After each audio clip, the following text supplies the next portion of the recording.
ilan ho ba yung air assets under dito po sa mga kumpanya ni Saldico ang nakalabas na po ng bansa at nasa saan mga lugar ito? Ang huling update po sa atin ng pagdating doon sa air assets na ho yan, parang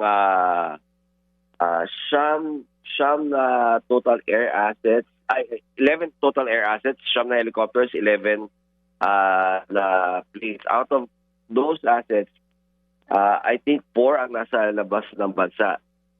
And I think it's in, if I'm not mistaken, Manong Ted, baka pwede ako i-correct ng copy dito, it's in Malaysia. Okay. So, nasa Malaysia yung 4, ito ay helicopter ba o meron ding jet? So, yung mga private jets nandun sa Malaysia. Oo. Ang kasing balita ko, meron ding helicopter, yung pinakabago na yung malaking klaseng helicopter?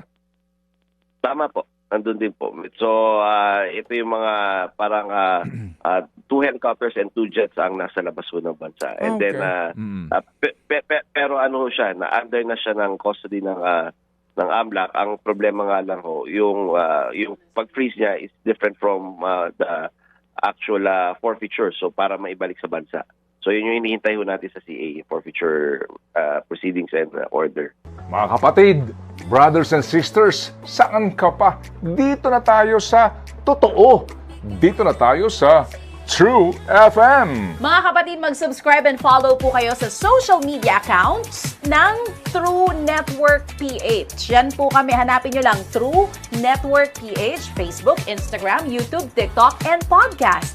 Mapa Apple or Spotify man yan, mahahanap nyo kami. Lahat ng mga napapanood at napapakinggan nyo po sa programa, nasa social media accounts namin yan. So, paano mga kapatid? See you sa social media!